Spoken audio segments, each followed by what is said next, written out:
ক্ষমতার সময় তুমি নেতাগিরি করো, বড় বড় বক্তব্য দাও। এদেশের জনগণকে যখন রাস্তায় ফেলে দিয়েছিল, কাফন দাফনের কেউ ছিল না। হক্কানি উলামায়ে কেরাম, কওমি মাদ্রাসার আলেমরা তাদেরকে বুকে নিয়ে, কাঁধে নিয়ে তাদের দাফনের ব্যবস্থা করেছে।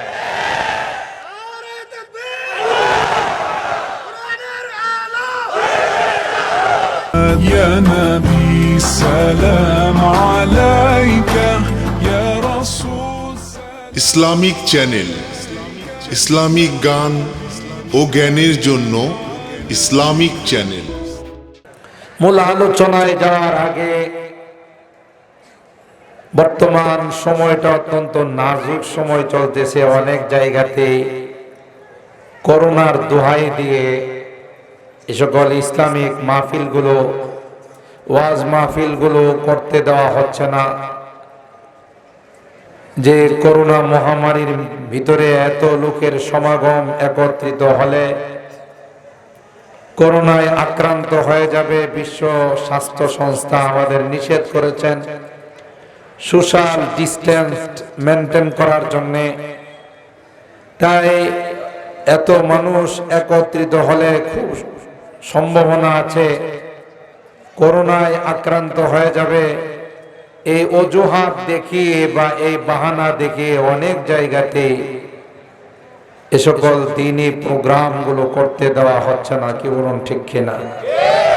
আলহামদুলিল্লাহ সুম্মা আলহামদুলিল্লাহ, আমাদের এই গাজীপুরে, আমাদের এই বানিয়ার চালাতে যারা আমাদের প্রশাসনিক কর্মকর্তা আছেন, আমাদের এমপি মহোদয় সহ অন্যান্য প্রশাসনিক কর্মকর্তারা অত্যন্ত দিনদার। তাই বলে আজকের এই বিশাল প্রোগ্রামের ইজাজত দিয়েছেন। আমার তো মনে হয় ওনারা রাসূলের সেই হাদিসকে বিশ্বাস করেন যে লা আদওয়া ওয়ালা কিয়ারাতা ওয়ালা হাম্মাতা ওয়ালা সাফার, যে ইসলামে ছোঁয়াচে বলতে কিছু নেই। ইসলাম বলে, আল্লাহর হাবিব বলেন যে একজনের কাছ থেকে আরেকজনের কাছে রূপ যাবে, এটা ইসলাম কখনো সমর্থন, কি বলুন, ঠিক কিনা? আমরা তো আলহামদুলিল্লাহ সেই অক্টোবর মাস থেকে প্রোগ্রাম শুরু হয়েছে। অক্টোবর, নভেম্বর, ডিসেম্বর, এখন জানুয়ারি চলতেছে। বলা যায় 2020 সন থেকে 2021 সন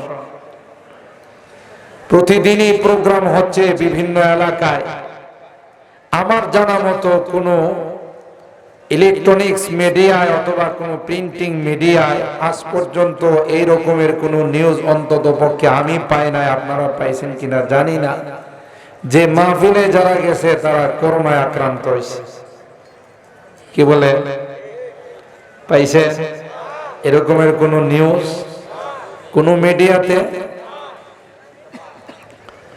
কোন মিডিয়াতে মাহফিলে গেলে পরে করোনায় আক্রান্ত হবে, মসজিদে জামাতের সাথে নামাজ পড়ার কারণে মুসল্লিরা করোনায় আক্রান্ত হয়েছে, মাদ্রাসা খুলে দেওয়ার কারণে মাদ্রাসার তালেবে ইলমরা করোনায় আক্রান্ত হয়েছে, একটা রিপোর্ট আজ পর্যন্ত কোনো মিডিয়া পেশ করতে পারে না।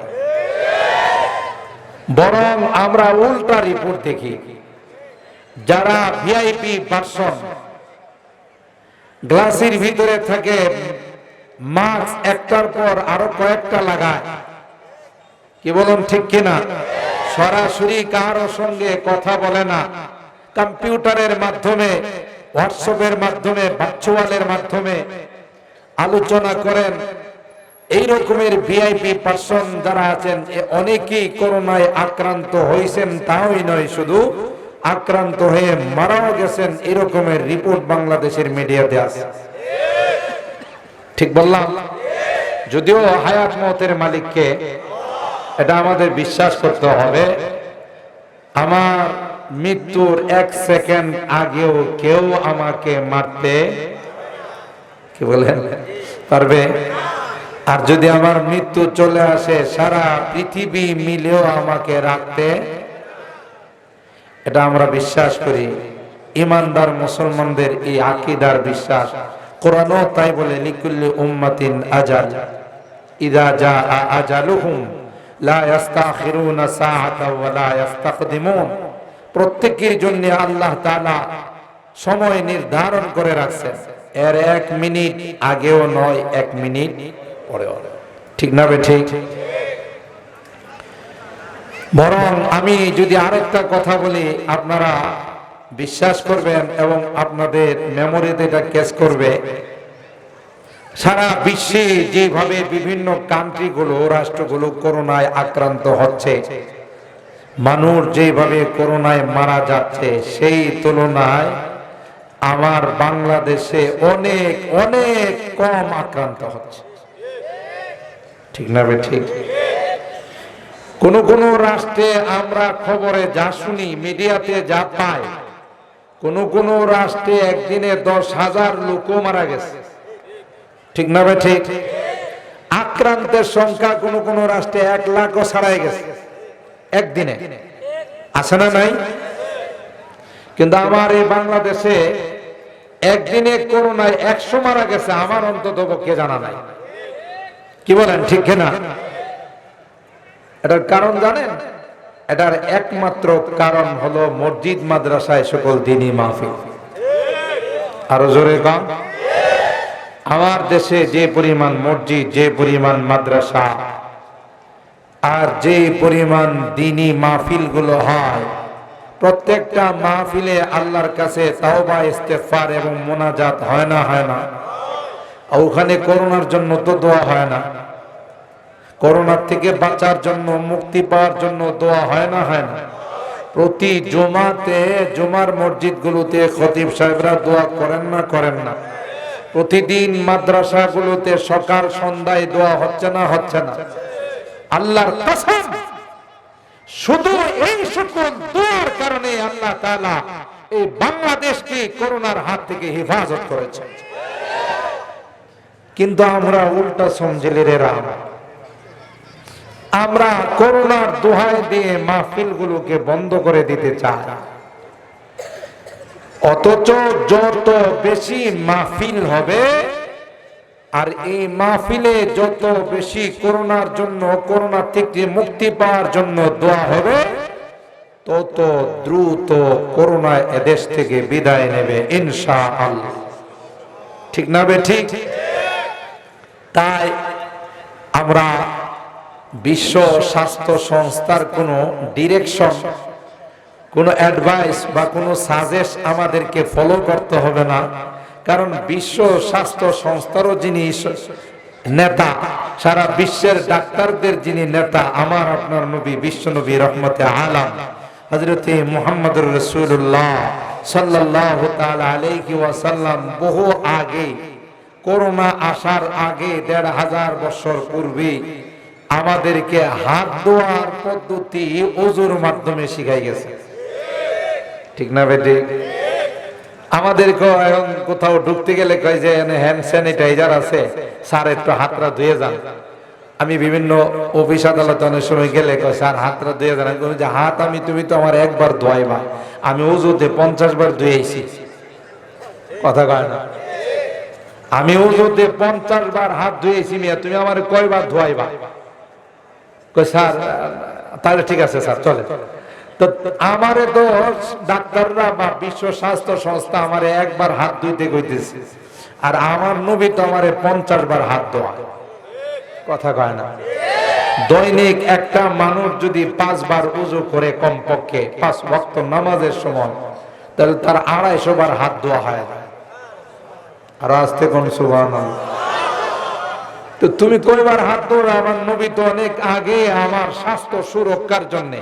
তোমার হাত ধুইলে তো শুধু বাহ্যিক পবিত্রতা অর্জন হয় বা বাহ্যিক পরিষ্কার পরিচ্ছন্নতা অর্জন হয়। আমার নবী তো আমার এমন ওযু শিখাই গেছেন যার দ্বারা বাহ্যিকও পরিষ্কার হয়, কলবও পরিষ্কার হয়। শুধু বাহ্যিক নয়, ভিতরও পরিষ্কার হয়। সুবহানাল্লাহ জোরে বলেন। ইন্নাল্লাহা ইউহিব্বুত তাওয়াবিন ওয়া ইউহিব্বুল মুতাতাহহিরিন। মসজিদে কুবার মধ্যে কিছু সাহাবায়ে কেরাম ইস্তিনজা করে ঢিলা কুলুক ব্যবহার করতেন, পাশাপাশি পানি ব্যবহার করতেন। আল্লাহ পাক রব্বুল আলামিন তাদের সম্পর্কে আয়াতে কারিমা নাযিল করে দিলেন, ফীহি রিজালুন ইউহিব্বুনা ইয়াতাতাহহারু। পয়গম্বর, এই মসজিদের মধ্যে কিছু মুসল্লিরা আছে যারা শুধু পাথরের উপর, শুধু টিস্যু পেপারের উপরে শুধু যথেষ্ট করে না, এরা টিস্যু পেপার ব্যবহার করার পর পানিও ব্যবহার করে। আর এদের এই আমলটা আমি আল্লাহর কাছে বড় পছন্দনীয়। সুবহানাল্লাহ। ইন্নাল্লাহা ইউহিব্বুত তাওয়াবিনা ওয়া ইউহিব্বুল মুতাতাহহিরিন। আল্লাহ পাক ডাক দেয়া কয়, যারা ওযুর মধ্যে পবিত্রতা অর্জন করে, শুধু তাদের বাহ্যিক আর কলব পরিষ্কার হওয়া নয়, আমি আল্লাহ তাদেরকে ভালোবাসি। সুবহানাল্লাহ।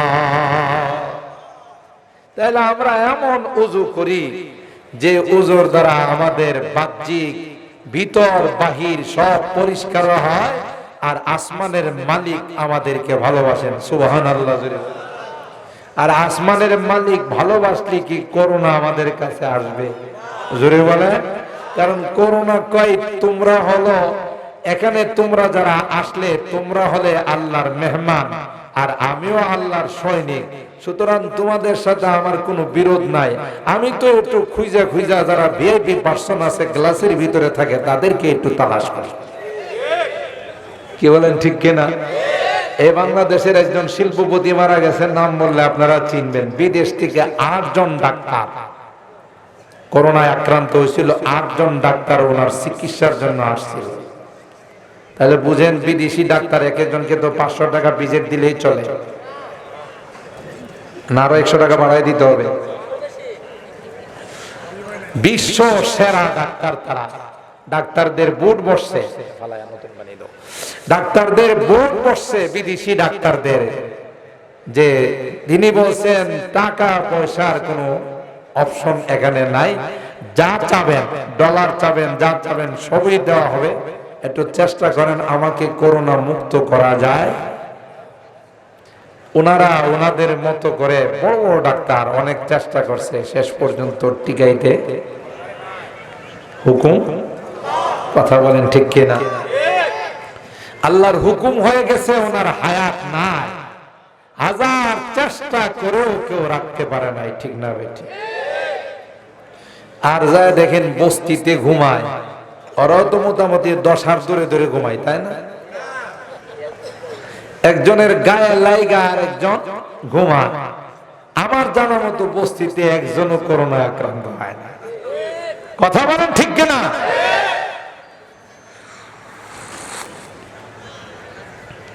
তাইলে আমাদের এই আকীদার বিশ্বাস রাখতে হবে যে এই করোনা আল্লাহর পক্ষ থেকে আসে, আল্লাহর হুকুম ছাড়া কাউকে আক্রমণ করবে না। ছোঁয়াছে বলতে ইসলামী কিচ্ছু নেই, কিন্তু আমাদের আকীদা নষ্ট করে দিছে, মানবতা পদদলিত করে ফেলছে। যে আজকে এই অপপ্রচারের কারণে বাবা মারা যায়, সন্তান তার লাশটাকে রাস্তায় ফেলে বিভিন্ন সংগঠনকে, সংস্থাকে ফোন দেয় যে একটা লাশ রাস্তায় পড়ে আছে, আপনারা নিয়ে তাকে দাফন করে। ঠিক না বে ঠিক? বাবা এক গ্লাস পানি চান, তার সন্তান, তার স্ত্রী, কেউ তাকে এক গ্লাস পানি পর্যন্ত দেয় না। রুমে আবদ্ধ করে তালা লাগিয়ে তার কাছ থেকে সকলেই দূরে চলে গেছে। লোকটা ভিতরে পানি পানি করতে করতে মারা গেছে। এরকমের ইতিহাস বাংলাদেশে আছে না? এ মুসলমান, মানবতা গেল কোথায়? বিধর্মীরা আমাদেরকে পরিষ্কার পরিচ্ছন্নতা শিখা। মিয়া, আমাদের ঈমানের অঙ্গ হলো আন-নাযাফাতু মিনাল ঈমান। পরিষ্কার পরিচ্ছন্নতা হলো আমাদের ঈমানের অঙ্গ। তোমরা আমাদের কি পরিষ্কার শিখাইবা? তোমরা তো জীবনে ওয়াশরুমে গিয়ে পানি ব্যবহার করো না, তোমরা তো টিস্যু ব্যবহার করো। কথা বলেন, ঠিক কিনা? আর আমার নবী বলছে টিস্যুর পর পানি ব্যবহার করবে, আল্লাহ তোমাকে ভালোবাসবে। আমাদেরকে তোমরা কি পরিষ্কার পরিচ্ছন্নতার সবক দিতে আসো? আমাদেরকে তোমরা স্বাস্থ্যবিধি মানার কথা বলো, নামাজের মধ্যে দূরত্ব বজায় রেখে দাঁড়াইতে বলো। আল্লাহ নবী বলেন কাঁধে কাঁধ মিলায়া দাঁড়াও, করোনা এত বোকা নয় যে মসজিদের ভিতরে ঢুকবে। কথা বলেন, ঠিক কিনা? করোনা আল্লাহর সৈনিক, এটা মসজিদে ঢুকে না, ইসলামী মাহফিলে কোনোদিন আসে না, কোরআনের পাখি যারা কোরআন তিলাওয়াত করে তাদের গায়ে কোনোদিন স্পর্শ করে না। ঠিক না বে ঠিক? মোহতারাম হাজিরিন, কিন্তু মাঝখান দিয়ে আমাদের আকীদা নষ্ট করে ফেলছে। আপনি ইমানে মুফাসসালের মধ্যে আপনি আগে ঈমান আনছেন ওয়াল কদরি খাইরিহি ওয়া শাররিহি মিনাল্লাহি তাআলা, ভালো মন্দ যা কিছু হবে কার পক্ষ থেকে। কেন আপনি বিশ্ব স্বাস্থ্য সংস্থার কথা, তাদের কথা আপনি কেন বিশ্বাস করেন? হ্যাঁ, আপনি এমনি পরিষ্কার পরিচ্ছন্নতার জন্য ধুলাবালি যেন না লাগে সেজন্য আপনি মাস্ক ব্যবহার করতে পারেন, কিন্তু মাস্ক ব্যবহার করলে করোনার ভিতর দিয়ে ঢুকতে পারবে না। এই আকীদা রাখলে আপনার ঈমান নষ্ট হয়ে যাবে। থাকলে আপনার ভিতরে ঢুকবে ভাগ্যে থাকলে, আর ভাগ্যে না থাকলে আপনি হাজার খোলা চললেও আপনাকে করোনা আক্রান্ত করবে। এটা হলো তাকদীরকে বিশ্বাস করতে হবে। যেমন আমরা আলহামদুলিল্লাহ এই করোনা শুরু হওয়ার পর থেকে মাদ্রাসায় ক্লাস নিচ্ছি, মসজিদে কোনো জুমা মিস করি নাই, আর সাধারণত ধুলাবালি না থাকলে মাস্ক ব্যবহার করি না। কেন? এই বিশ্বাস আমাদের আল্লাহর উপরে সমান আছে যে আমার ভাগ্যে না থাকলে কোনোদিন করোনা আমাকে ধরবে না। আর ভাগ্যে থাকলে যেমন রানিং মন্ত্রী, সাবেক মন্ত্রী, এরা বোধ মাস্কের টাকা পাইছিল না, মারা গেছে, মারা যায় না। রানিং মন্ত্রী একজন মারা যায় না, উনি তো নিরাপত্তার কোনো বিধিবিধান মানেন নাই। কথা কয় না নাকি? ওনার মাস্কের কোনো অভাব ছিল?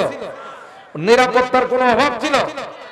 তো রানিং সাবেক, আর সাবেক যিনি মারা গেছেন তিনি একসময় স্বাস্থ্যমন্ত্রী ছিলেন। কথা কয় না?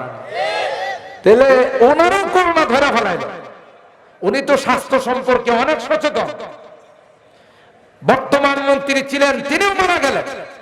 তাহলে বোঝা গেল নিরাপত্তায় করোনা থেকে আমাকে বাঁচাইতে পারবে না যদি মালিক আমাকে না বাঁচায়।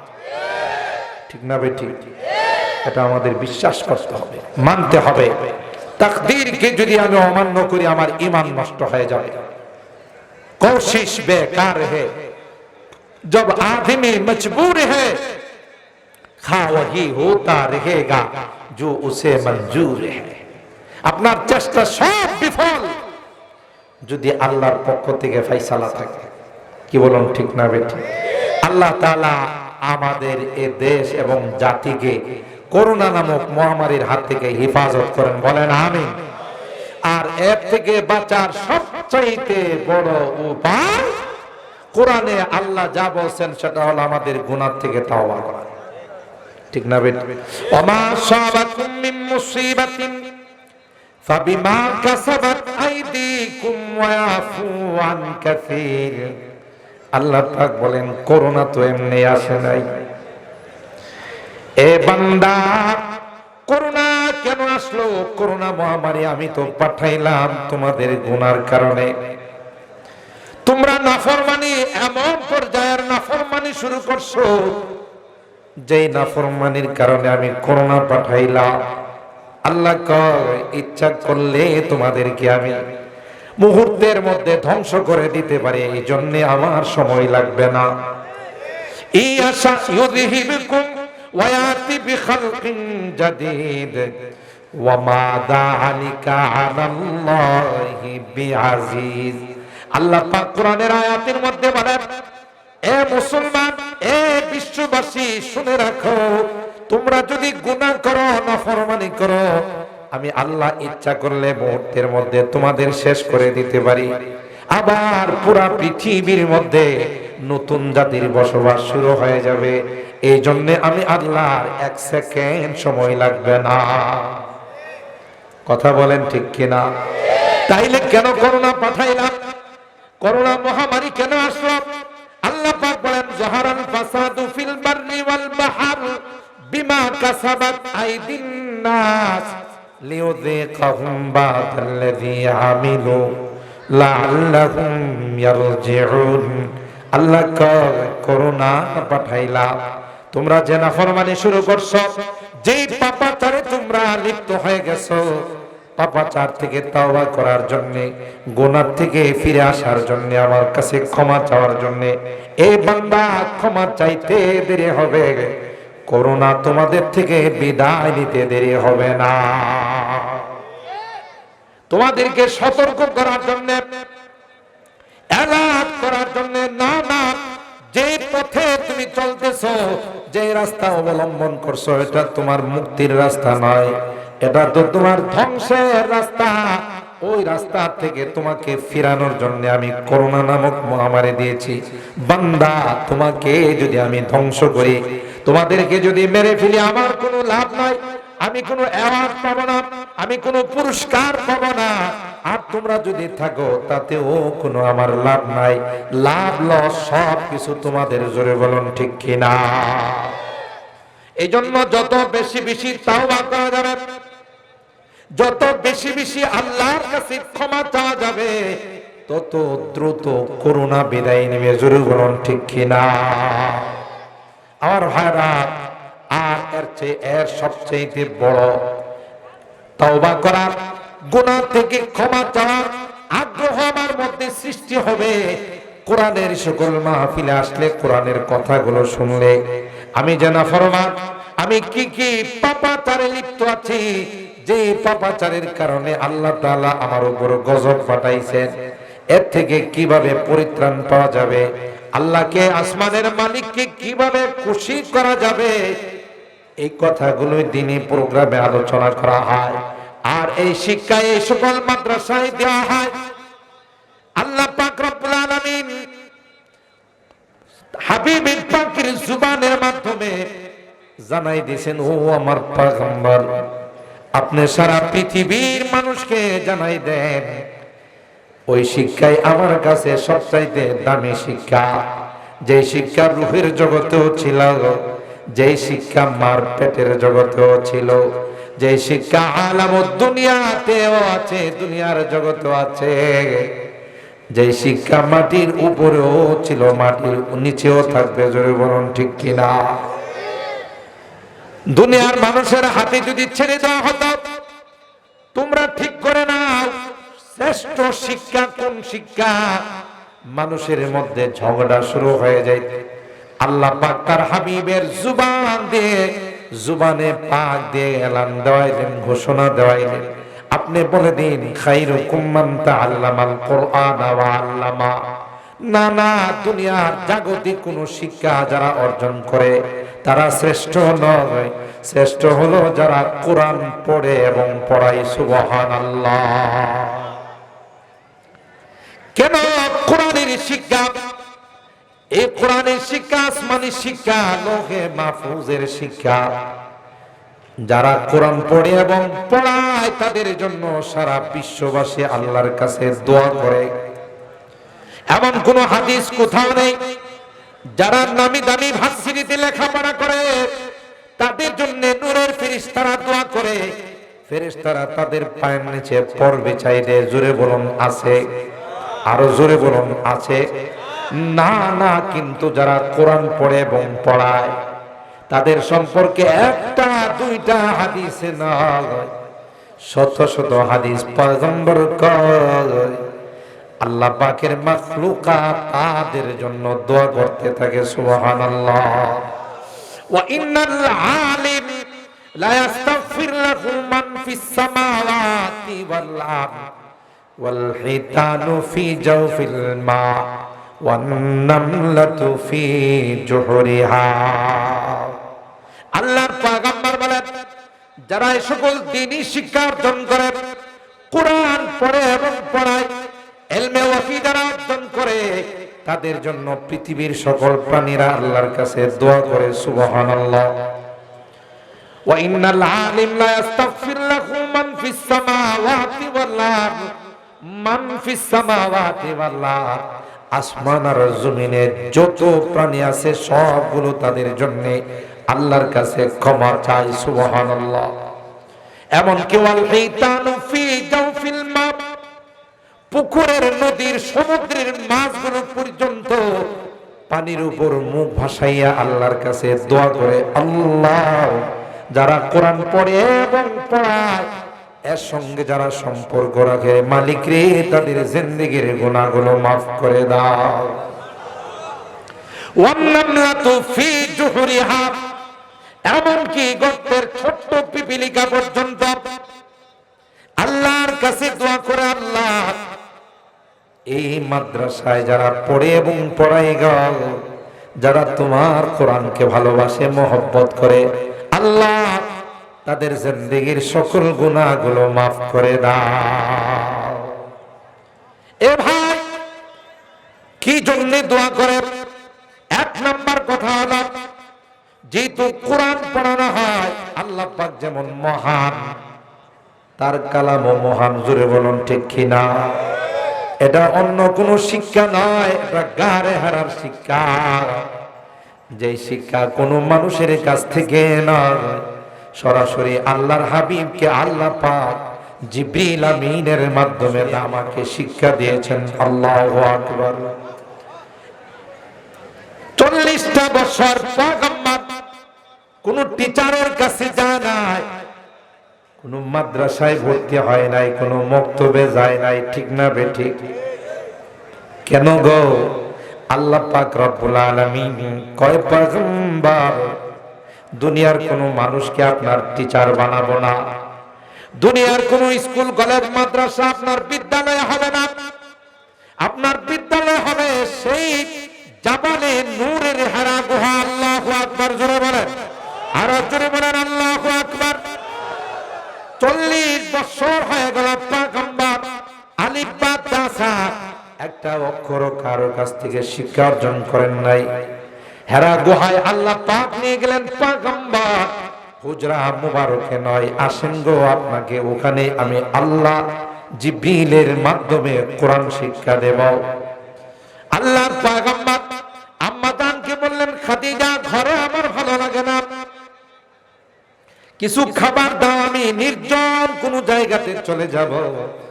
আল্লাহর পয়গম্বর কিছু খাবার দাবার নিয়ে সে হুজরা মুবারক থেকে প্রায় 8 কিলোমিটার দূরে জাবালে নূর, সেই জাবালে নূরের 2,500 ফিট উপরে হেরা গুহা। সুবহানাল্লাহ। জোরে কোন 2,500 ফিট উপরে হেরা গুহা।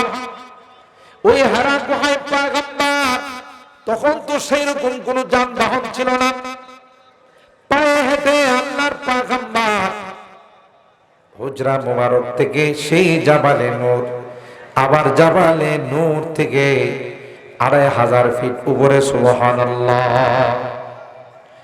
ওখানে গিয়ে ছোট্ট একটি জায়গা, যেখানে একটা মানুষ শুধু ভালো করে বসতে পারে, দ্বিতীয় আরেকজন বসার মতো কোনো জায়গা নাই, ঠিক না বেঠিক? আল্লাহর পয়গম্বর ওখানে গেলেন, কিন্তু মজার ব্যাপার হলো ওখানে বসলে পরে সুজা খানায় কাবা দেখা যায়। সুবহানাল্লাহ। মিয়ানে আশিক মাশুক চরমজি কিরামান কাতিবিনরা হাম খবর নেই।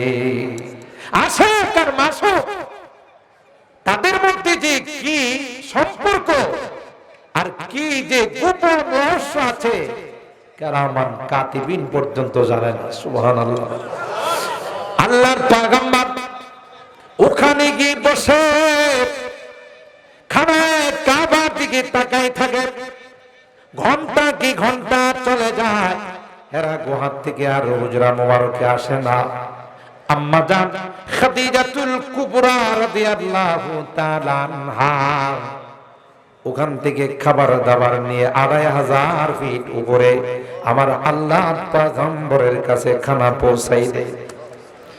এ মুসলমান, বুখারী শরীফের প্রথম খণ্ড কিতাবুল বাবু কাইফা কানা বাদউল ওয়াহী ইলা রাসূলিল্লাহ সাল্লাল্লাহু আলাইহি ওয়াসাল্লাম, আমিরুল মুমিনিন ফিল হাদিস ইমাম বুখারী রাহমাতুল্লাহি আলাইহি তার কিতাব আসহাবুল কুতুব বাদা কিতাবিল্লাহ as-sahih ইমাম বুখারী, ইমামে বুখারী রাহমাতুল্লাহি আলাইহির কিতাব কোরআনে কারীমের পরে বিশ্বের সবচেয়ে দামি কিতাব। সুবহানাল্লাহ। এই কিতাবের প্রথম অধ্যায় ইমাম বুখারী রাহমাতুল্লাহি আলাইহি কায়েম করেছেন পয়গম্বরের উপর ওহীর সূচনা কিভাবে হলো, আল্লাহর পয়গম্বরের কাছে জিবরাইল আমিন কিভাবে ওহী নিয়ে আসলেন, তার বর্ণনা দিতে গিয়ে ইমাম বুখারী রাহমাতুল্লাহি আলাইহি বলেন, আল্লাহর পয়গম্বর ওখানে আল্লাহর ইবাদত বন্দেগী করেন, হঠাৎ করে একজন ব্যক্তির সঙ্গে দেখা হয়ে গেল, তার সঙ্গে কোনোদিন আর দেখা হয় নাই, জানাশোনা নেই, অপরিচিত ব্যক্তি আয়েশায় আমার হাবিবকে, আল্লাহর হাবিবকে বলেন, ইকরা ইয়া মুহাম্মদ, এ মুহাম্মদ আপনি পড়ুন। আল্লাহর পয়গম্বর জবাব দিলেন, মা আনা বিকারি, এ ভাই আমাকে কেন পড়তে বলেন? আমি তো কোনো স্কুলে যাই নাই, মাদ্রাসায় যাই নাই, কোন টিচারের কাছে লেখাপড়া করি নাই। মা আনা বিকারি, আমি পড়তে জানি না, পড়া শিখি নাই। আর হারাম আল্লাহর পয়গম্বর যখনই কথা বললেন, হযরত জিবরিল আমিন আল্লাহর হাবিবকে সিনার সঙ্গে জড়াইয়া জোরে চাপ দিলেন। হাদিসের মধ্যে আসে, ফা আখাযানি ফা গাত্তানি হাত্তা বালাগা মিন্নিল জুহুদ, এমন জোরে আমাকে চাপ দিলেন। আল্লাহর হাবিব বলেন, যে জোরে চাপ দেওয়ার কারণে আমার এমন কষ্ট হয়েছে, জীবনে কোনোদিন এত কষ্ট পাই নাই। সুবহানাল্লাহ। কে বলতেছেন এই কথা? যার গায়ে জান্নাতি 40 জন যুবকের শক্তি আছে। সুবহানাল্লাহ। কতজন? এক একজন জান্নাতি যুবকের গায়ে পৃথিবীর 100 যুবকের শক্তি আছে। তাহলে আমার রাসূলের গায়ে যদি 40 জন যুবকের শক্তি থাকে, তাহলে কয় হাজার যুবকের শক্তি আছে? 4000। কত? দুনিয়া 4000 যুবক মিলে গায়ে যে শক্তি ছিল, শক্তি আছে, আমার হাবিবের, আল্লাহর হাবিবের শরীরে সেই পরিমাণ শক্তি ছিল। সুবহানাল্লাহ। তিনি বলতেছেন যে আমার এমন চাপ দিছে যে চাপ সহ্য করার কোনো উপায় নাই। সুবহানাল্লাহ। এখানে একটা কথা কয়া বলাই, মনে রাখেন, এদেশে তো নাস্তিক মুরতাদের অভাব নাই, ঠিক না বেঠি? সারা বিশ্বের সমস্ত অমুসলিমদের একটাই মাত্র টার্গেট, সেটা হলো ইসলাম ধর্ম। ইসলাম ধর্ম তাদের সকলেরই টার্গেট। আর মুসলমান যারা, তাদের উপরই তাদের কুনজর, কুদৃষ্টি, ঠিক না বেঠি? এই জন্য সময়ে সময়ে চেষ্টা করে ইসলামের উপর আঘাত করার জন্য, ইসলামের নবীর উপর আঘাত করার জন্য, ইসলামের কোরআনের উপর আঘাত করার জন্য, ঠিক না বেঠি?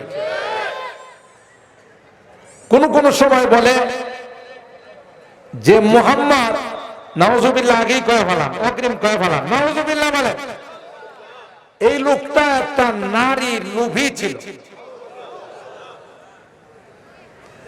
কেন? যদি নারী লোভী না হতো, নারীদের প্রতি যদি সে দুর্বল না থাকতো, একটা মানুষের কি 11টা বউ লাগে? নাউজুবিল্লাহ, একটু আস্তে কর। আম্মাজান আজওয়াজে মুতাহহারা, আম্মা জানদের সংখ্যা ছিল 11 জন। একসঙ্গে 11 জন ছিলেন না, 9 জন, ঠিক কিনা?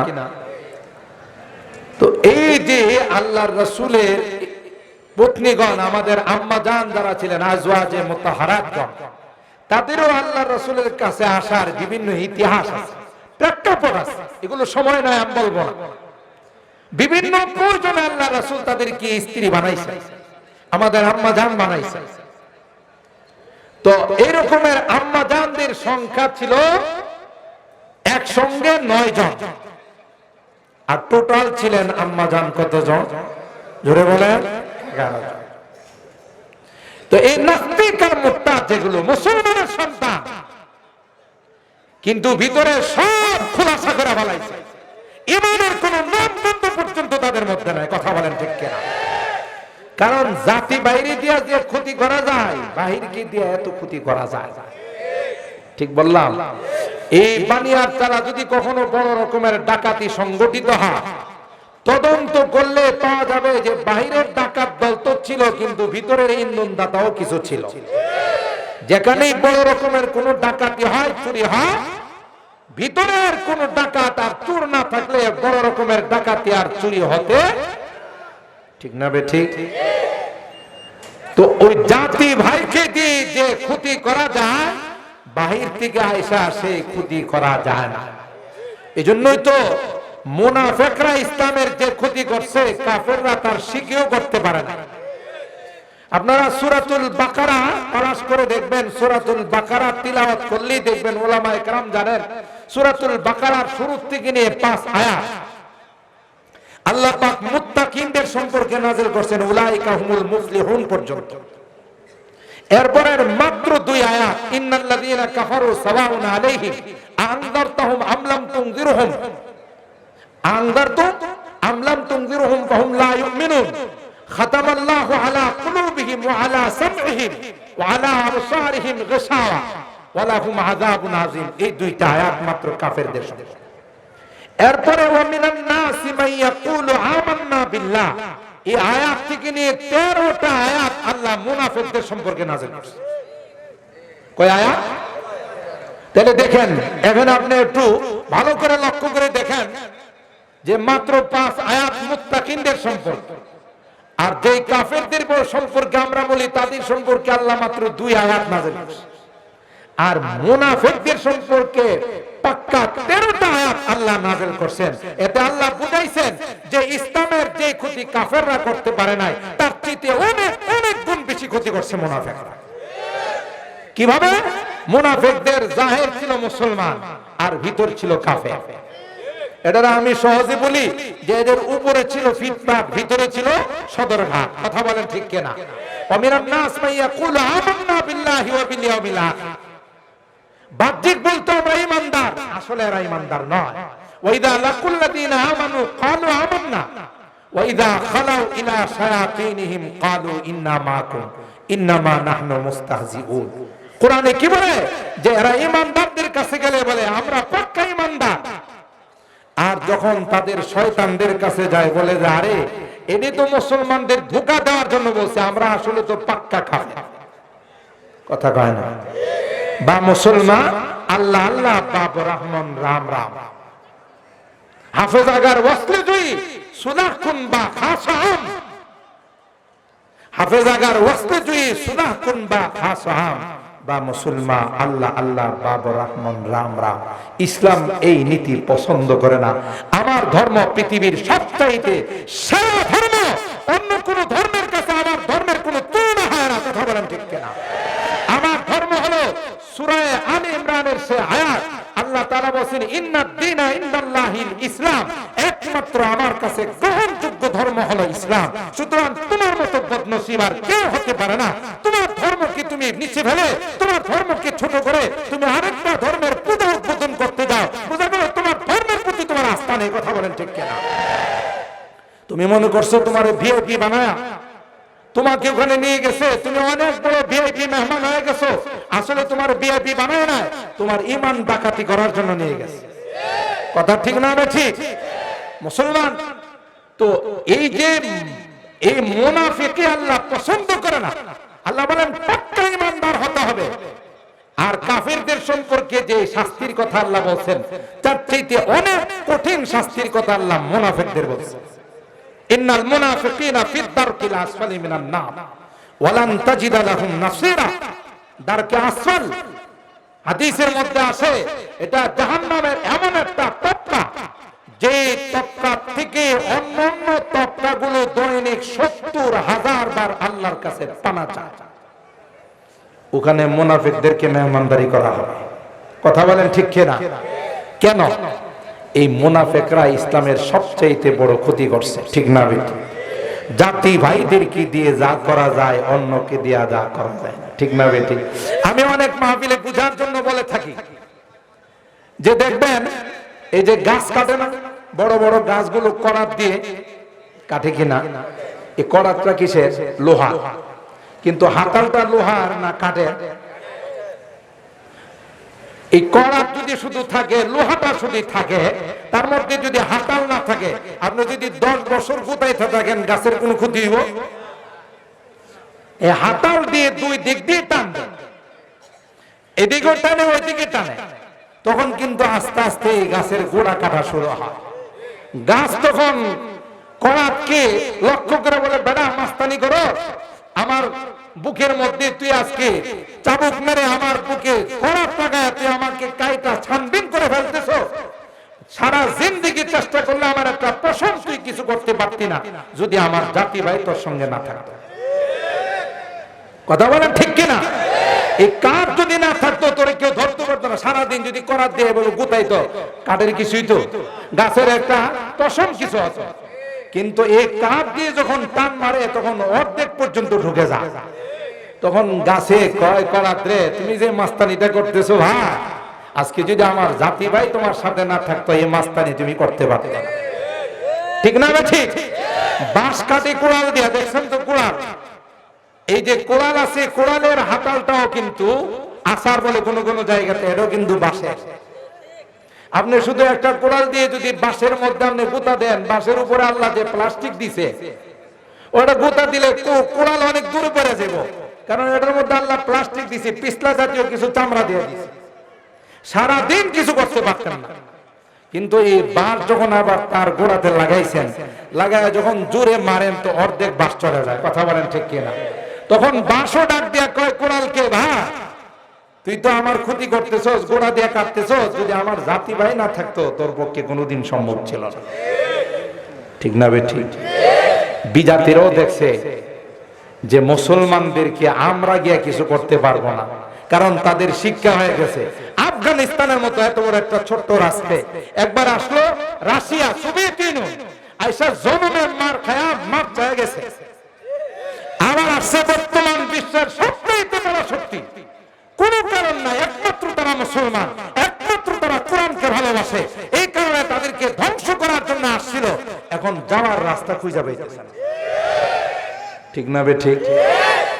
কারণ এরা মুসলমান, এরা কোনো অ্যাটম বোমকে ভয় করে না, এরা কোনো পারমাণবিককে ভয় করে না, এরা কোনো প্লাস্টিককে ভয় করে না, এরা ভয় করে একমাত্র কাকে? এমনও শুনছি যে ট্যাঙ্কের বহর মুজাহিদিনে কেরাম যারা ইসলামের জন্য, দেশের জন্য, কোরআনের জন্য যারা জিহাদ করেছে, তাদের উপরে যখন আক্রমণ করার জন্য আসছে, ওই মেসের কাটি জ্বালায়া শুধু কোরআনের সূরা আনফালের আয়াত পড়ছে, ওমা রমাইতা ইদ রমাইতা ওয়ালাকিন্নাল্লাহা রামা, এইটুকু আয়াত পড়ে যখন মেসের কাটি জ্বালায়া ট্যাঙ্ক বহরের মধ্যে ফেলে দিতে, আল্লাহর কসম যারা দেখছে তারা বলছে পুরো বহর কি বহর জ্বলে পড়ে ছাই হয়ে গেছে। শক্তিকার উপরের থেকে বোম মারছে, মুজাহিদিনে কেরাম আল্লাহর নাম নিয়ে, ওই যে ক্রিকেট খেলার মধ্যে লুফে না, আর আল্লাহর নাম নিয়ে হাত বাড়াইছে, ওই ক্রিকেটের মতো আয়সা, তা বলের মতো আয়সা তাদের হাতে পড়ছে, এই বুম হয়ে গেছে বল। সুবহানাল্লাহ। কার হুকুম? মুসলমান বিশ্বের কোন শক্তিকে ভয় পায় না। আর কোরআনে আল্লাহ বলেন, ইয়া আইয়ুহান নাবিয়্যু হাররিদিল মুমিনিনা আলাল কিতাল ইয়াকুম মিনকুম 20 সাবিরুন ইয়াগলিবু মিআতাইন। আল্লাহ বলেন, হে ঈমানদারগণ, তোমাদের ঈমান যদি মজবুত হয়, তোমাদের আকীদার বিশ্বাস যদি মজবুত হয়, তোমাদের আমল যদি ঠিক থাকে, একজন মুজাহিদের সামনে 10টা কাফের অস্ত্র নিয়ে আসার সাহস পাবে না। ঠিক না বে ঠিক? মুসলমানদের ঈমানে যে শক্তি আছে, এর সামনে কেউ মোকাবেলা করতে পারে না। আর আপনি এত দূরে যান কা, বাংলাদেশের আমাদের যে বর্ডার গার্ড, রাগ করতেছেন আমার কথা আসছে, এই জন্য কথাটা বলতেছি, আমাদের বাংলাদেশের বর্ডার গার্ড এরা হলো আমাদের মুসলমান, এরা দেশপ্রেমিক, রাত দিন জাগ্রত থেকে তারা দেশের সীমানা পাহারাদারি করে। এদেশে এমন ঘটনা ঘটছে, রৌমারী সীমান্তে একবার আমার দেশ দখল করার জন্য দাদারা, যে দাদাদেরকে আমরা না দিলে আমাদের শান্তি লাগে না। কথা বলেন ঠিক কিনা?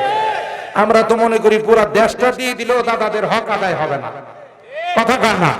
অথচ কোরআনে আল্লাহ আমাদের বারবার ডাক দেয়া কয়, দাদা দাদা করিস না, তুই দাদা করবে আর তোর গোড়া দিয়ে কাটবো, কারণ কোন অমুসলিম মুসলমানের বন্ধু হতে পারে না।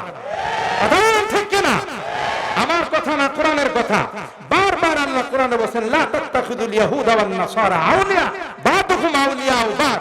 কোনদিন অমুসলিমকে তোমরা বন্ধু বানাবে না। আমি জানি, আমি অন্তরের খবর জানি, কোন অমুসলিম মুসলমানের বন্ধু হতে পারে না। বন্ধু সাইদা আসলেও তাদের নিয়ত খারাপ। ঠিক না বে ঠিক? কথা কি আমার মোল্লা মৌলবীর না আল্লাহ? তো যাই হোক, এই দাদারা তাদের এত বড় অজাগরা রাষ্ট্র। আমি ইন্ডিয়াতে 2 বছর ছিলাম, বর্তমানে বড় 28টা প্রদেশ আছে, আগে ছিল 26টা। এক একটা প্রদেশ বাংলাদেশের 2টা সমান। তাহলে বুঝেন কেমন অসাধ করে রাষ্ট্র এটা।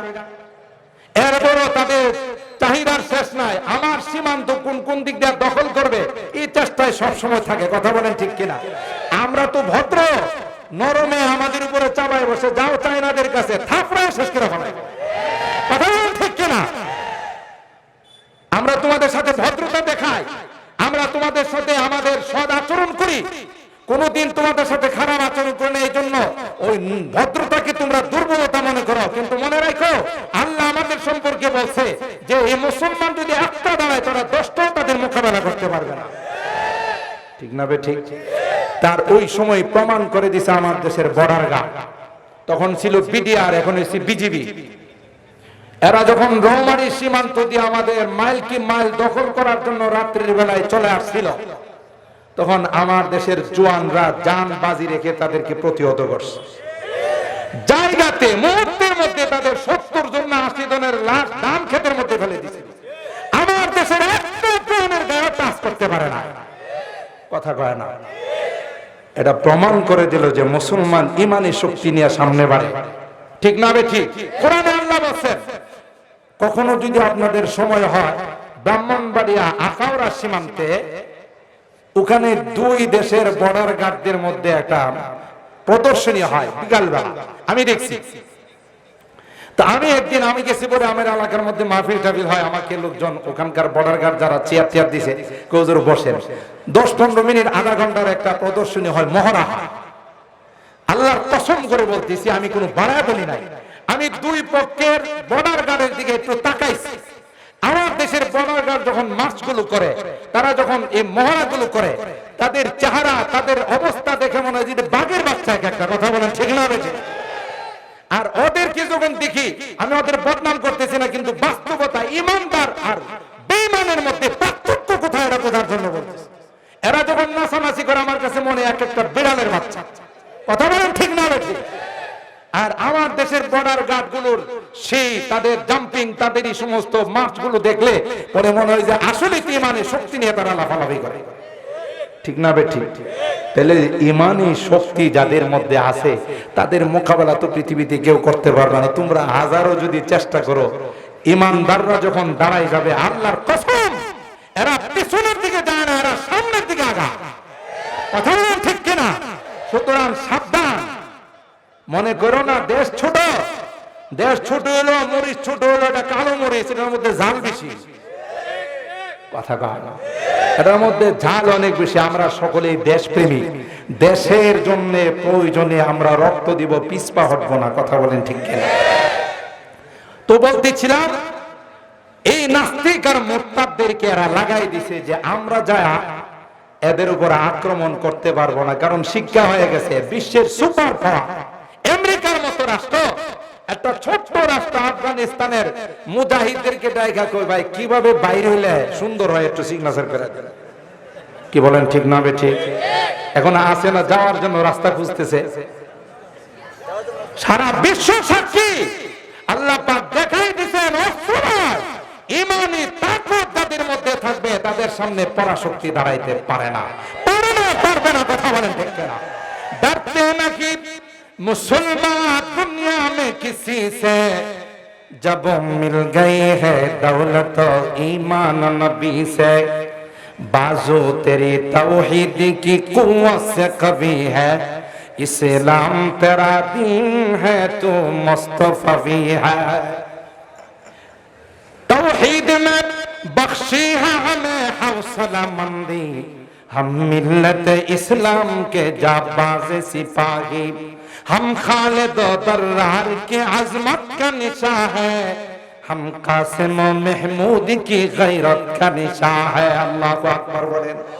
আর হায়াত কবি ডাক দিয়া বলেন, ইমানদার যারা হয়, মুসলমান যারা হয়, পৃথিবীর কোন পরাশক্তিকে ভয় করে না। জোরে বলেন ঠিক কিনা?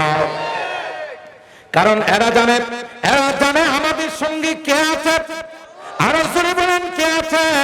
আল্লাহ পাক সূরা মুহাম্মদের মধ্যে ডাক দিয়া কয়, যালিকা বিআন্নাল্লাহা মাওলাল্লাযীনা আমানু ওয়া আন্নাল কাফিরিনা লা মাওলা লাহুম। আল্লাহ পাক ডাক দিয়া কয়, ইমানদার এ ইমানদার মুসলমান, না না, তোমরা কোনোদিন ভয় পাবে না, কারণ তাদের হাতে অস্ত্র থাকতে পারে, তাদের কাছে অ্যাটম বোম থাকতে পারে, কিন্তু আমি আল্লাহ তাদের সঙ্গে না। কথা বলেন ঠিক কিনা? যালিকা বিআন্নাল্লাহা মাওলাল্লাযীনা আমানু ওয়া আন্নাল কাফিরিনা লা মাওলা লাহুম। কাফেরদের অভিভাবক আল্লাহ নয়, তাদের অভিভাবক হলো শয়তান।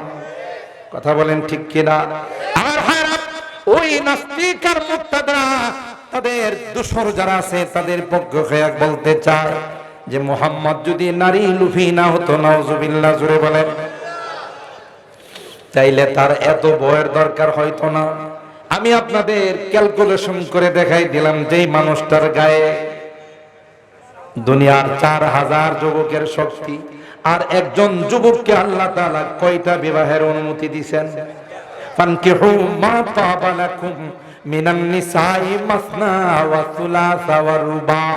কোরআনে কয় যদি তুমি পারো, বরণ পোষণ যদি দিতে পারো, কোরআনে কয় 4 জন স্ত্রী রাখার অনুমতি আছে। জোরে বলুন ঠিক কিনা?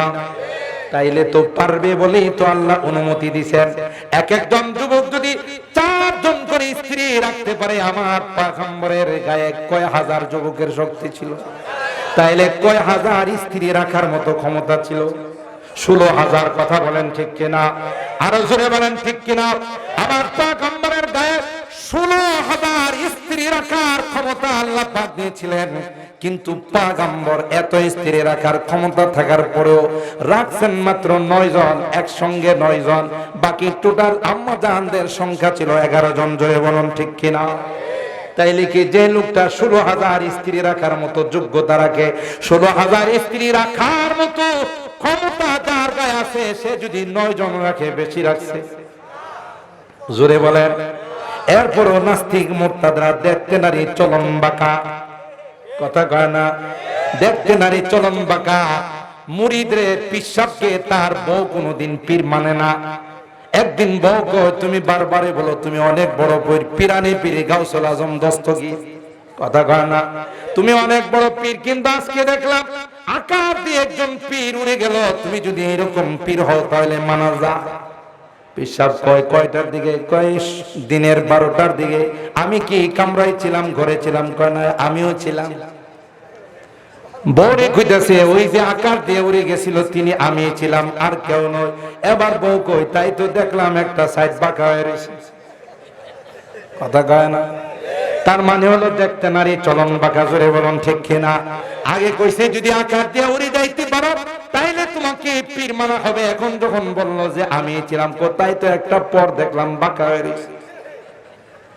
ঠিক যতই তাদেরকে বুঝানো হয় দেখতে নারী চলন বাঁকা, আমার পয়গম্বরের বিভিন্ন দোষ ত্রুটি তোমরা চর্চা করবে, কিন্তু মনে রাখো আল্লাহ পাক কোরআনে বলে দিয়েছেন ইন্নাকা লাআলা খুলুকিন আযীম। মুনাফিকরা যতই আপনার সমালোচনা করুক না কেন, পয়গম্বর আপনার মতো মহান চরিত্রের মালিক পৃথিবীর কেউ নাই। সুবহানাল্লাহ। আর হায় আল্লাহর পয়গম্বর কি চাপ দিলেন, মনে আছে না? ভুলে গেছেন? আল্লাহর পয়গম্বর কি চাপ দিলেন? হযরতে জিবরিল আমিন তিনি বলেন ফাআখাযানি ফাগাত্তানি আতা বালাগা মিন্নিল জুহুদ সুম্মা আরসালানি। এভাবে একবার নয়, 2 বার নয়, বারবার চাপ দিয়া বলে ইকরা ইয়া মুহাম্মদ, আপনি পড়ুন। আল্লাহর পয়গম্বর বারবার জবাব দেন মা আনা বিকারিন, ভাই পড়বো কেমন করে? আমি তো কোনো শিক্ষকের কাছে পড়ি নাই, আমি এত বানিয়ারতলা মাদ্রাসায় পড়ি নাই, আমি তো বিশ্বের কোনো নামি দামি ভার্সিটিতে লেখাপড়া করি নাই, সুতরাং কিভাবে পড়বো? তৃতীয়বার চাপ দিয়ে হযরতে জিবরিল বলেন ইকরা বিসমি রাব্বিকাল্লাযী খালাক খালাকাল ইনসানা মিন আলাক ইকরা ওয়া রাব্বুকাল আকরামুল্লাযী আল্লামা বিল কলম আল্লামাল ইনসানা মা লাম ইয়ালাম। আল্লাহু আকবার বলেন, আর জোরে বলেন আল্লাহু আকবার। বুখারী শরীফের মধ্যে আছে হযরতে জিবরিল আমিন যখন বললেন ইকরা বিসমি রাব্বিকাল্লাযী খালাক ও পয়গম্বর আপনি পড়ুন গো ওই রবের নামে যিনি কুল কায়নাতকে আপনাকে সৃষ্টি করেছেন। সুবহানাল্লাহ। আল্লাহর পয়গম্বরের জুবান খুলে গেল, সুবহানাল্লাহ জোরে বলেন। আল্লাহর পয়গম্বর পড়া শুরু করলেন, জিবরিল যা কয় পয়গম্বর মুখ দিয়ে এগুলো মুখস্থ করার চেষ্টা করে। সূরা কামার মধ্যে আল্লাহ ডাক দিয়ে কয় লা তুহাররিকি বিহি লিসানাকা লিতাজালাবি ইন্না আলাইনা জামআহু ওয়া কুরআনা ফাইদা ক্বারানাহু ফাত্তাবি কুরআনা সুম্মা ইন্না আলাইনা বায়ানা। এ পয়গম্বর তাড়াহুড়া করবেন না, তাড়াহুড়া করার কোনো দরকার নাই। জিবরাইল কি কয় আপনি শুনুন গো পয়গম্বর, ওই পুরা কোরআন আপনার সিনাতে সংরক্ষণ করার দায়িত্ব আমি আল্লাহ নিলাম। ইন্না নাহনু নাযালনা যিকরা ওয়া ইন্না লাহু লাহাফিজুন। আল্লাহ পাক ডিক্লার দিয়েছেন কোরআন আমি নাযিল করেছি, আর এই কোরআনের সংরক্ষণের দায়িত্ব আমি নিলাম। কিয়ামত পর্যন্ত কোরআনের অক্ষর তো দূরের কথা, একটা জের জবরকে পরিবর্তন করার ক্ষমতা পৃথিবীর কারো নাই। কথা বলেন ঠিক কিনা? তোমরা যতই স্বপ্ন দেখো আর যতই চেষ্টা করো রে কোরআনের শিক্ষাকে তোমরা বিলুপ্ত করে দিবে, কোরআনের পাখিদেরকে বিলুপ্ত করে দিবে। আল্লাহ কয় যত ষড়যন্ত্র তোমাদের অগ্রসর হবে তত বেশি কোরআন আমি বাচ্চাদের সিনার মধ্যে ঢুকাই দেব। কথা বলেন ঠিক কিনা? ওয়ালাকাদ ইয়াসসারনাল কুরআনা লিযিকির ফাহাল মিন মুদ্দাকির। আল্লাহ কয় এত সহজ করে দিয়েছি কোরআনকে। হাফেজে কোরআনরা যখন কোরআন তিলাওয়াত করতে বসে, সবক দিতে বসে, এমনও হাফেজে কোরআন আছে যারা এক বৈঠকে হাফেজ সাহেব হুজুরকে আধা পারা এক পারা পর্যন্ত সবক শোনায়। কে দিছেন? সহজ করছেন কে? অন্য আয়াতে আল্লাহ বলেন ইউরিদুনা লিইউতফিউ নূরাল্লাহি বিআফওয়াহিহিম ওয়াল্লাহু মুতিম্মু নূরিহি ওয়ালাউ কারিহাল কাফিরুন। সারা বিশ্বের সকলে মিলে যদি চেষ্টা করে আমার কোরআনকে অফ করে দেওয়ার জন্য, কোরআনের লাইটকে অফ করে দেওয়ার জন্য, কোরআনের মাদ্রাসাগুলোকে বন্ধ করে দেওয়ার জন্য, আল্লাহর কসম আল্লাহ পাক ডাক দিয়ে কই না না, আমার কোরআনের লাইট কেউ অফ করতে পারবে না। যারা অফ করতে আসবে তারা এই জীবনের তরে অফ হয়ে যাবে। চারাগেরা কে ইজাত বর ফরজাত হারা কাসদম জানাদেরি শাসে বসুজা। এ নাদান কার বিরুদ্ধে ষড়যন্ত্র করে আল্লাহর কালামকে অফ করে দেওয়ার জন্য তুমি চেষ্টা করো না না, আল্লাহ পাক ডাক দিয়া কয় কোনদিন সম্ভব হবে না। তুই অফ করতে আসবে তোর জুবানটা আমি বন্ধ করে দিব। জোরে বলুন ঠিক কিনা? সারা বিশ্ব দেখছে বুর যখন চেষ্টা করছিল টেবিলের সামনে দাঁড়াইয়া কোরআনের আয়াতকে বিকৃত করার জন্য, বিশ্বের সামনে আল্লাহ পাক দেখাই দিয়েছেন ইন্নাল্লাহা কাদা লিসানা। ওই বুশের জুবানটা আল্লাহ 5 মিনিটের জন্য অফ করে দিয়েছিলেন। কথা বলেন ঠিক না বেঠিক? কারণ এই কোরআন কার কালাম? আল্লাহ পাক বলেন কোরআনের লাইট আমি জ্বালাইছি, সুতরাং এই লাইটকে অফ করার ক্ষমতা কারো নাই। ওয়াল্লাহু মুতিম্মু নূরিহি ওয়ালাউ কারিহাল কাফিরুন। তোমাদের ভালো লাগুক আর নাই লাগুক লাইটটা কার? জ্বালাইছেন কে? জোরে বলেন। তাইলে কি কোরআনের লাইটকে অফ করতে পারবে? নূরে হক শামে ইলাহি কো বুঝা सकता है कौन? नूरे हक शामे इलाही को बुझा सकता है कौन? जिसका हामी है खुदा उसको मिटा सकता है कौन? जिसका हामी है खुदा उसको मिटा सकता है कौन? যেই লাইটের জিম্মাদারি স্বয়ং আল্লাহ নিয়েছেন, হাজার চেষ্টা করেও কেউ অফ করতে পারবে না। জোরে বলুন ঠিক না বেঠিক?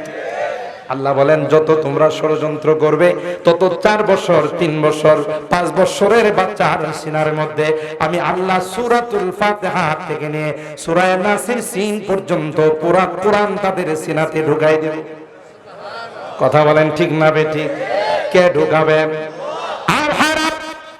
সুতরাং কোরআনের বিরুদ্ধে ষড়যন্ত্র ছিল, আছে, থাকবে, কিন্তু মনে রাখেন, যারা কোরআনকে ভালোবাসবে, ইলমে ওহীকে যারা ভালোবাসবে, পয়গম্বর কয় আল মারউ মা মান আহাব্বা, দুনিয়ার মানুষে যে যাকে ভালোবাসবে তার সঙ্গে তার হাসর হবে।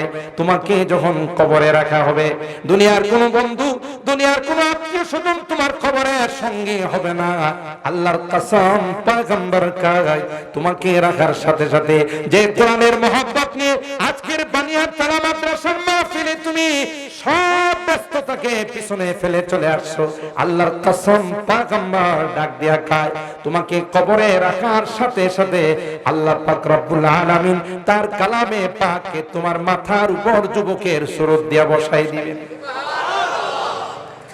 ওই কোরআন তোমাকে ডাক দেয়া বলবে, বন্ধু রে তুমি আমাকে চিনো? না না, তোমাকে চিনলাম না। এ বন্ধু, আমি আর কেউ নাই, আমি হলাম সেই কোরআন, যে কোরআনের মহব্বত আর ভালোবাসা নিয়ে তুমি সারাদিন অফিসে ডিউটি করছো, দোকানে ডিউটি করছো, সারাদিন কৃষি কাজ করছো, কিন্তু কোরআনের মহব্বত নিয়ে বানিয়ারতলা মাদ্রাসার মাহফিলে উলামায়ে কেরামদের জুবান থেকে আলোচনা শোনার জন্য, আমি কোরআনকে শোনার জন্য তুমি গিয়েছিলা। আমি সেই কোরআন আল্লাহ পাক যুবকের সুরত দিয়া, বন্ধুর সুরত দিয়া আমাকে বসাই দিছে। এ বন্ধু, তোমার কোনো টেনশন নাই, যতক্ষণ পর্যন্ত আমি তোমাকে আল্লাহর জান্নাতে না পৌঁছাবো ততক্ষণ পর্যন্ত তোমার সঙ্গ ছেড়ে যাব না। আল্লাহু আকবার বলেন। पारादीस की लहन से पूरे खुदा होने को है, पारादीस की लहन से पूरे खुदा होने को है, कोहे जिससे खाशियान मुतासद्दिआन होने को है। ওই কোরআন, যে কোরআন পাহাড় নিতে রাজি হয় না। সুবহানাল্লাহ। কোন আল্লাহ পাক পাহাড় কি বলল? না না, পাহাড় কই না না, এই কোরআনের ওজন বহন করতে পারবো না। সাত জমিনকে বললেন, সাত জমিন বলল না না পারবো না। আসমানকে বললেন ফাআবাইনা আইয়াহমিলনাহা ওয়া আশফাকনা মিনহা ওয়া হামালাহাল ইনসান। এ মুসলমান, কয়েকদিন আগেও সবকে গেছে, ছাত্রদের পড়াইলাম বাবু জাওয়ারি আবি বকর ওয়া আহদিহি আলা দিন নবী সাল্লাল্লাহু আলাইহি ওয়াসাল্লাম। হযরত আবু বকর সিদ্দিক রাদিয়াল্লাহু তাআলা মক্কার বড় সম্ভ্রান্ত পরিবারের ব্যক্তি ছিলেন, ইবনে কুহাফা। সকলেই তাকে বড় সম্মান করত, কিন্তু ইসলাম গ্রহণ করার পর হযরত আবু বকর পয়গম্বরের উপর কোরআন নাযিল হয়। আবু বকর এমন ব্যক্তি ছিলেন, রাজুলুন বাক্কাউন লা ইয়ামলিকু দামআহু হিনা ইয়াকরাউল কুরআন। যিনি যখন কোরআন তেলাওয়াত করতেন, আবু বকর নিজেকে কন্ট্রোল করতে পারতেন না, আউট অফ দা কন্ট্রোল হয়ে যেত। কোরআন তেলাওয়াত করতো আর চোখ দিয়া গাল ভাইসা ভাইসা পানি পড়তো। সুবহানাল্লাহ। আর হারাত হযরত আবু বকর ঘরে কোরআন তিলাওয়াত করে, আর আবু বকরের কোরআনের মধুর তিলাওয়াত শোনার জন্য মক্কার কাফের মুশরিকরা, তাদের স্ত্রীগণ, তাদের বাল বাচ্চা সকলেই আবু বকরের ঘরের চতুর্পাশে জমা হয়ে যায়। সুবহানাল্লাহ। কোন বই পুস্তকের কথা নয়, বুখারী শরীফের কথা। ইমাম বুখারী রাহমাতুল্লাহি আলাইহি প্রথম খণ্ডের 8 নম্বর পারায় ইমাম বুখারী রাহমাতুল্লাহি আলাইহি অধ্যায় কায়েম করছেন, বাবু জাওয়ারি আবি বকরিন সিদ্দিক রাদিয়াল্লাহু তাআলা। ওইখানে হাদিস বর্ণনা করেন, আবু বকরের তিলাওয়াত শোনার জন্য হাজার হাজার কাফের মুশরিকদের নারী পুরুষ জমা হয়ে যায়। সুবহানাল্লাহ। কারণ কোরআনের আকর্ষণ। কিতাবের মধ্যে আছে আল্লাহর পয়গম্বর হুজরা মুবারকে কোরআন তিলাওয়াত করত, রাতের বেলায় তাহাজ্জুদের মধ্যে তিলাওয়াত করত। কুমিল লাইলা ইল্লা কালিলা নিসফাহু আবিন কুসমিনহু কালিলা।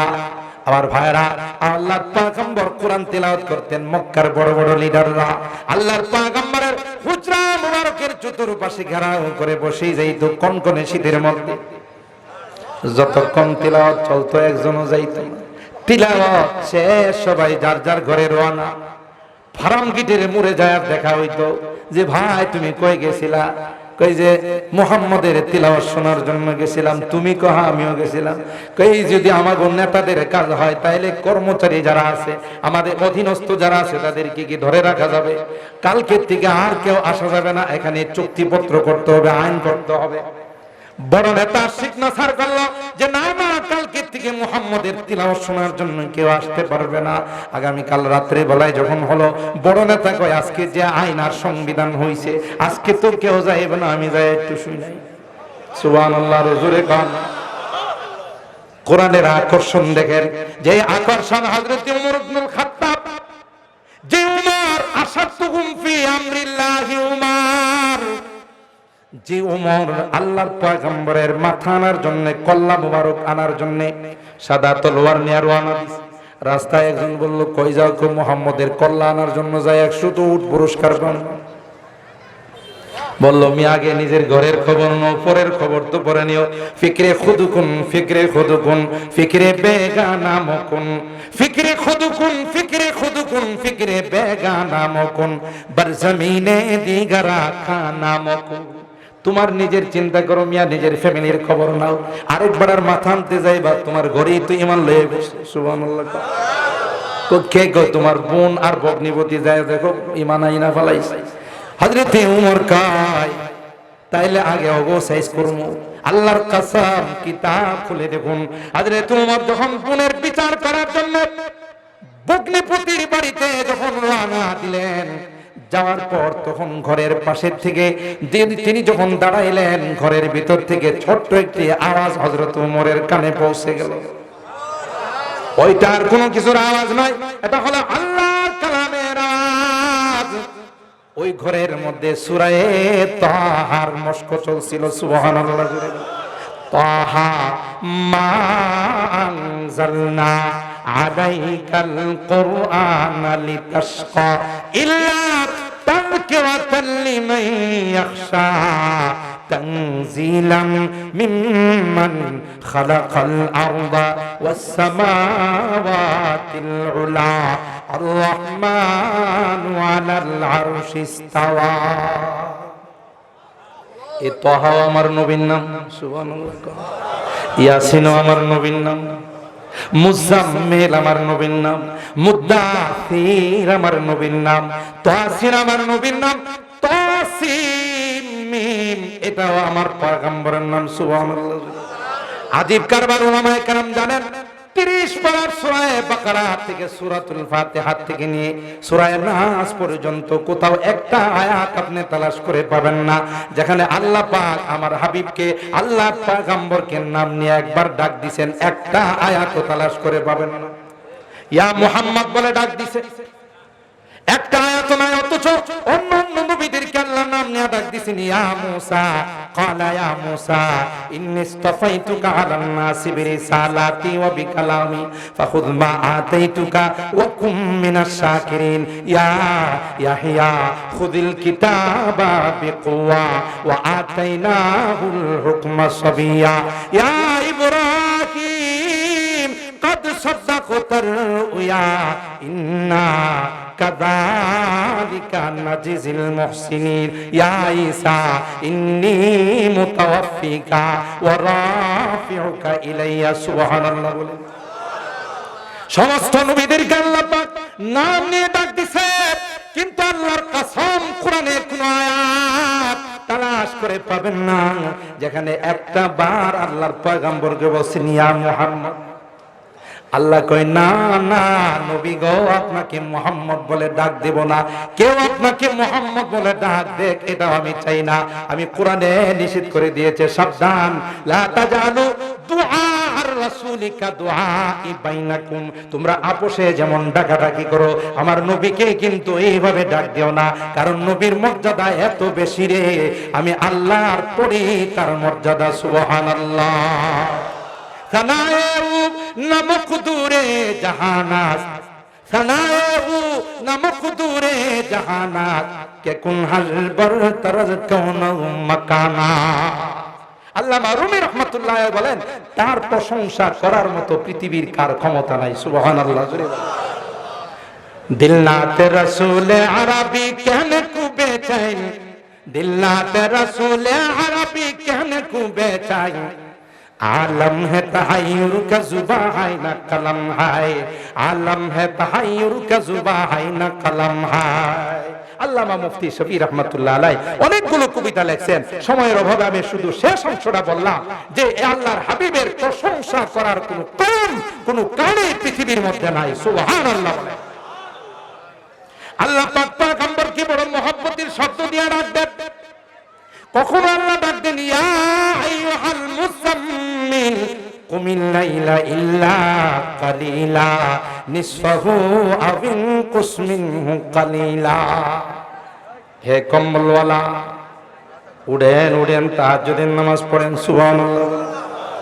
আবার কখনো আল্লাহ ডাকতেন ইয়া আইয়ুহাল মুদ্দাথির কুম ফাআনযির ওয়া রাব্বাকা ফাকাব্বির ওয়া সিয়াবাকা ফাতাহির ওয়ার রুজজা ফাহজুর ওয়া লা তামনুন তাস্তাগফির। আল্লাহ পাক কয় ও চাদরওয়ালা উঠেন। সুবহানাল্লাহ। আবার কখনো আল্লাহ ডাক দেয় ইয়াসিন ওয়াল কুরআনিল হাকীম ইন্নাকা লামিনাল মুরসালিন আলা সিরাতিম মুস্তাকিম। সুবহানাল্লাহ। জোরে আবার কখনোই কয় তাহা মা আনজালনা আলাইকাল কুরআন লিতাশকা ইল্লা তাযকিরাতাল লিমান ইয়াখশা তানজিলাম মিম্মান খালাকাল আরদা ওয়াস সামাওয়াতিল উলা। তানায়াতু তাহা ওয়া ইয়াসিন বাসাস তুরাইসিল লাউলা ওয়া তামকিন বাসাস তুরাইসিল লাউলা ওয়া তামকিন বাসাস তানায়াতু তাহা ওয়া ইয়াসিন বাসাস। সুবহানাল্লাহ। জোরে বলেন। আল্লামা শেখ সাদি রহমাতুল্লাহ আলাইহি কই আল্লাহ যেখানে আপনাকে তোহা বইলা ডাক, আল্লাহ যেখানে আপনাকে ইয়াসিন বইলা ডাক দিয়েছে পয়গম্বর, আর কোনো প্রশংসার দরকার নাই। সুবহানাল্লাহ। জোরে বলেন। হ্যাঁ, আল্লাহ পাক মুহাম্মদ শব্দ কোরআনে ব্যবহার করছেন, কিন্তু নাম নেয়া ডাক দেওয়ার জন্য নয়। আল্লাহ পাক তার হাবিবের পয়গম্বরি আর রিসালাত বয়ান করছেন। সুবহানাল্লাহ। মুহাম্মাদুর রাসূলুল্লাহ ওয়াল্লাযীনা মা'হু আশিদ্দাউ আলাল কুফফার মা কানা মুহাম্মাদুন আবা আহাদিম মির রিজালিকুম ওয়ালাকির রাসূলুল্লাহি ওয়া খাতামান নবিয়্যিন। এখানে মুহাম্মদ শব্দ ব্যবহার করছেন। কথা বলেন ঠিক কিনা? কিন্তু এখানে আল্লাহর নাম নিয়ে ডাক দেন নাই, তার নবুয়ত বয়ান করছেন। সুবহানাল্লাহ। জোরে বলেন। হযরত ওমর ইবনুল খাত্তাব ঘরের থেকে আওয়াজ শুনলো, কি যেন একটা আওয়াজ ওমরের কানে পৌঁছে গেছে। আল্লাহর কসম, আওয়াজ শুনতে দেরি হয়, ওমরের কলব পরিবর্তন হতে দেরি হয় না। কিসের আওয়াজ? জোরে বলেন কিসের আওয়াজ? पारा जिसकी लहन से तूरे हुदा होने को है, पारा जिसकी लहन से तूरे हुदा होने को है, कुहे जिससे खाशियान मुतसद्दिआन होने को है। अल्लाह डाक कहे पैगंबर যে কুরআন আপনার সিনার মধ্যে নাযিল করে দিলাম, লাউ আনজালনা হাযাল কুরআনা আলা জাবাল, উহুদ পাহাড়ের মতো 7-8 কিলোমিটার পাহাড়ের উপরে যদি আমি আল্লাহ এ আমার কালামকে যদি নাযিল করে দিতাম পয়গম্বর, লা রাআইতাহু খাশিআম মুতাসাদ্দিআন মিন খাশিয়াতিল্লাহ, আল্লাহর ভয়ে পাহাড়টা টুকরো টুকরো হয়ে যাইতো। সুবহানাল্লাহ। আর হযরত উমর ঘরে নক করলেন, দরজা খুললো, বোনকে ডাক দিয়া বলল, প্রথমে বোনকে কিছু মারধর করার পর বলল, আচ্ছা বোন, মারলাম তোর আগে ঠেলায়, কিন্তু তোর ঘরে ঢুকার আগে একটা মধুর আওয়াজ আমার কানে পড়ছে। সুবহানাল্লাহ। জোরে কর। আমারে কি আওয়াজটা শোনাবে? জীবনে কত আওয়াজ শুনলাম, এত মধুর আওয়াজ কোনোদিন শুনি না। বোন কইছে কাম লাগিয়ে গেছে। কথা বলেন ঠিক কিনা? আরে দিদি, আল্লাহর পয়গম্বর হাত তুলে দোয়া করেন, আল্লাহ দুই উমরের একটারে হেদায়েত দিয়া দাও। এটা আবু জাহিল আর একটা উমর। আল্লাহুম্মা হাদি উমারাইন, আল্লাহ দুই উমরের আহাদাম মিনাল উমারাইন, আল্লাহ দুই উমরের একটারে হেদায়েত দিয়া দাও। আল্লাহ কয় এটার তো সিল মারা, এটার কাম হইব না। কথা কয় না কোনটা? ওই স্পিকার আবু জাইল্লা। কথা কয় না। আল্লাহ কয় নবী না না, তলোয়ার নিয়ে যে আসতেছে হেরে ইমান দিয়া দিও। সুবহানাল্লাহ। এ মুসলমান, আমাদের কোরআনের ইতিহাস ওয়া জামানা মুআজ্জাজ থে আমেলে কুরআন হোকর हम खारा जलील हुए हैं तारके कुरआन होकर, हम खारा जलील हुए हैं तारके कुरआन होकर।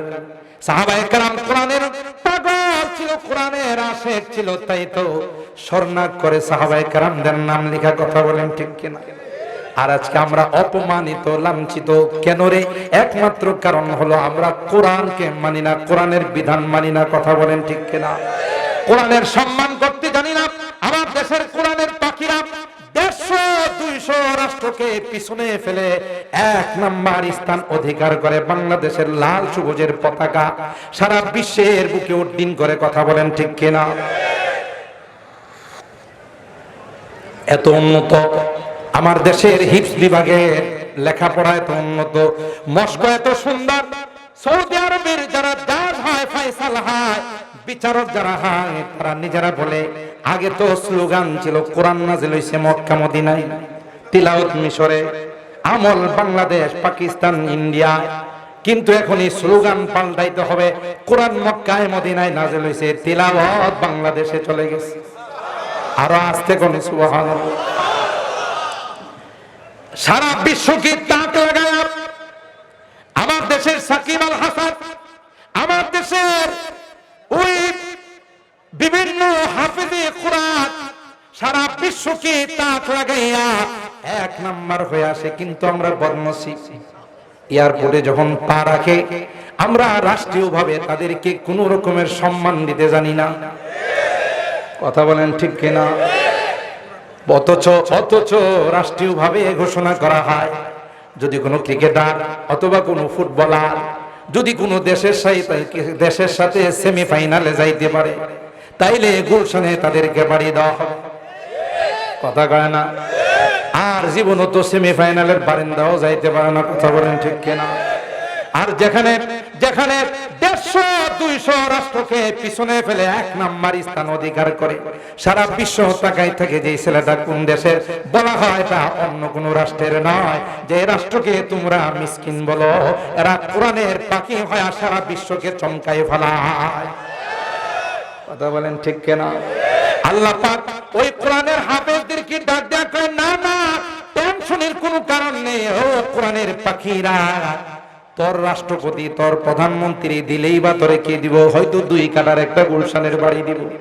আমি আল্লাহ তো তোর জন্য ওই 2 কাঠার নয়, 5 কাঠার নয়, আমি আল্লাহ 6000।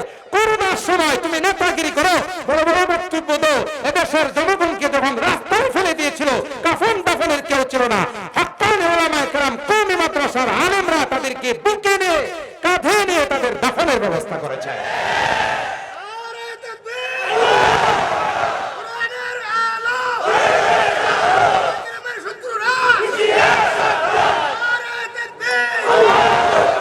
মিয়া কথায় কথায় মাস্তানি করো না, সুখে থাকলে ভূতি কিলা। এই সকল আলেমদের কারণে, কোরআনের পাখিদের কারণে এই দেশে করোনা যেভাবে আসার দরকার ছিল আসতে পারে না। কথা বলেন ঠিক? যাদের কারণে, যাদের ওসিলাই সুখে থাকো, আর তাদেরকে প্যাকেট করে বাড়াই দেওয়ার কথা গো, এত বড় সাহস মিয়া! প্যাকেট তো তাদের করা লাগবে না, আল্লাহ তোমাদের প্যাকেট করে বাড়াই। কথা বলেন ঠিক কিনা? আন্দাজ করে কথা বলে, জমা খরচ রাইখা কথা বলে। হযরত আবু বকর সিদ্দিক রাদিয়াল্লাহু তাআলা আনহু কয় যে এর রাখা যাবে না, এর কোরআনের তিলাওয়াত শুনে, শেষের দিকে তার কোরআনের তিলাওয়াত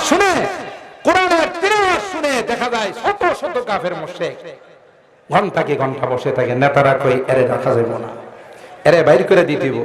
কয় আবু বকর তুমি বাইরে হও, পাওয়ার আমাদের বেশি। আর এটা কোন নতুন কথা নয়, যুগে যুগে যারাই নবী রাসূল আসছে, নবী রাসূল যারা আসছে, এক শ্রেণীর মানুষ তাদেরকে কিছু এলাকা থেকে বাইর করে দেবে। وقال الذين كفروا لرسلهم لنخرجنكم من أرضنا أو لتعودن في ملتنا। এটা নতুন কথা নয়। যাই হোক, আবু বকর কয় ঠিক আছে চলে গেলাম, তবে আমার কোরআন তিলাওয়াত করতে হবে, তোমাদের কথার কারণে আমার তিলাওয়াত বন্ধ করতে পারবো না। সুবহানাল্লাহ। রওনা দিছে ইবনে দাগিনার সাথে রাস্তায় দেখা, তিনি এলাকার লিডার। ইবনে দাগিনা কয় আবু বকর কই যাও? কয় এলাকার মানুষ বাইর করে দিয়েছে। ওয়ামিসলুকা লা ইয়াখরুজু ওয়া লা ইউখরা, তোমার মতো মানুষ এলাকার থেকে যাইতে পারে না, তোমাকে বাইর করতে পারে না। সুবহানাল্লাহ বলে। ইন্নাকা লা তাসিলুর রাহিম ওয়া তাহমিলুল কাল ওয়া তাকরিজ যায়ব ওয়া তুঈনু আলা নাইবিল হক, তুমি এত বড় সৎ গুণের মালিক, চলো আমি এলাকার লিডার, তোমাকে আশ্রয় দিব। সুবহানাল্লাহ জোরে বলে। মুহতারাম হাজিরিন, অনেক লম্বা ঘটনা, তাইলে বোঝা গেল এই কোরআনের মর্যাদা আল্লাহর কাছে সবচেয়ে বেশি। কথা বলেন ঠিক কিনা? আমরা যারা এই কোরআনের মাদ্রাসাগুলোকে ভালোবাসবো, কোরআনের পাখিদেরকে ভালোবাসবো, আমাদের লাভ হবে। এই কোরআন আমার কবরের সঙ্গী হয়ে যাবে, কোরআন আমার পরকালের সঙ্গী হয়ে যাবে। এই হাফেজে কোরআন আমার গুনার কারণে যদি কোনো জাহান্নামের ফয়সালা হয়ে যায়, এরা সুপারিশ করে আল্লাহর জান্নাতে নিয়ে যাবে। সুবহানাল্লাহ বলেন। একজন আলেম হাফেজের জন্য তো লিমিটেশন আছে, 10 জনের কথা।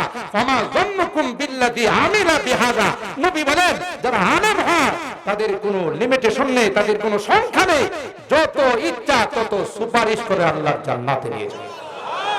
সুতরাং আমরা মৃত্যু পর্যন্ত কোরআনকে ভালোবাসবো। কথা বলেন ঠিক কিনা? কোরআনের পাখিদেরকে ভালোবাসবো, কোরআনের মাদ্রাসাকে ভালোবাসবো, আলেম ওলামাদেরকে ভালোবাসবো। এই জগৎ আসল জগৎ নয়, আসল জগৎ হলো পরকাল। কথা বলেন ঠিক কিনা? আল্লাহ পাক রব্বুল আলামিন আমাদের সকলকে শেষ পর্যন্ত বসে, আমি আগেই বলেছি আজকের মাহফিলের প্রধান আকর্ষণ শাইখুত তাফসীর, আন্তর্জাতিক খ্যাতি সম্পন্ন মুফাসসির কোরআন, যার আলোচনার মধ্যে শুধু মধুই মাখা আর শুধু জাদু মাখা। কথা বলেন ঠিক কিনা? আল্লামা খুরশিদ আলম কাসিমি দামাত বারাকাতুহুম, উনিও হযরত আপনাদের মাঝে আলোচনা নিয়ে আসবেন।